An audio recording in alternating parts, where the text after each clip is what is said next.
we're in a good position to be able to critique some of the stuff you're hearing about what some of these people want to do after this election in terms of the economy. Fact is, the biggest issue we have to deal with is the interest rates and the high cost of groceries and all those things that were facilitated by the federal government borrowing, printing, and spending ungodly sums of money as if no one was going to have to pay the piper for that. Of course they are.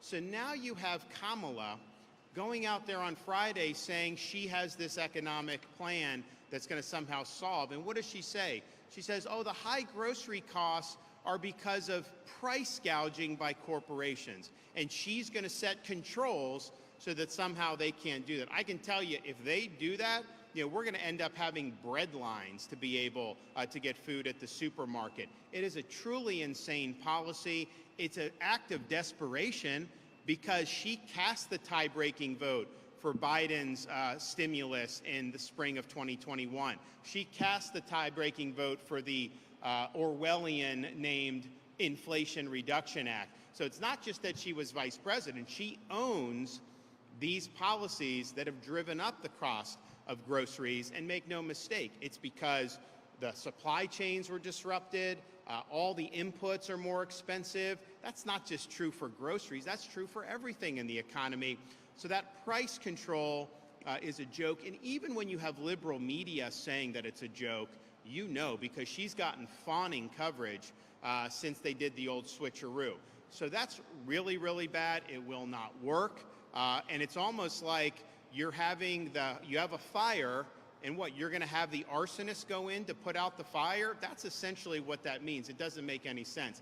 But what's even more destructive than even that is her plan to tax unrealized capital gains at, I think, 25%. And so what does that mean? Well, if you look in the state of Florida, the #1 source of wealth for probably most Floridians is the value of their home. And when I became governor, homes were worth a certain amount. They're worth a lot more now than they were 5.5 years ago. So you have families who maybe they've lived in a place for 30 years. They've seen their home value go from $350,000 to maybe $500,000 or $600,000, and sometimes even double, depending on where you are in the state. So that is a really significant source of wealth. Particularly some of the elderly have sold homes and downsized, and they're able to get a nice windfall for themselves. Well, if you have Kamala's plan of taxing unrealized capital gains, when your home value goes up, you would be responsible on an annual basis for cutting the government a check for 25% of that increased value. Can you imagine if you had to do that? You buy a house for $500,000, and then the next year it's gone up to $550,000, and then they capture that gain, and you've got to write a check for a portion of that and just send the check to the government.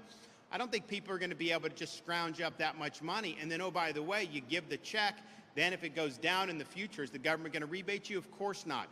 So taxing unrealized gains is a truly imbecilic and insane policy. And I don't think even a lot of, I have not found anyone that could honestly justify this. Think about like if you buy stocks. So maybe you have a company you like, you buy some stocks, it goes up.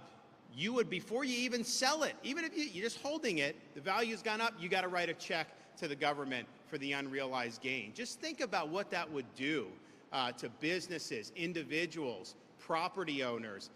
It would put this country into a depression. It would be the worst economic policy that's ever been done. But this is what she's proposing.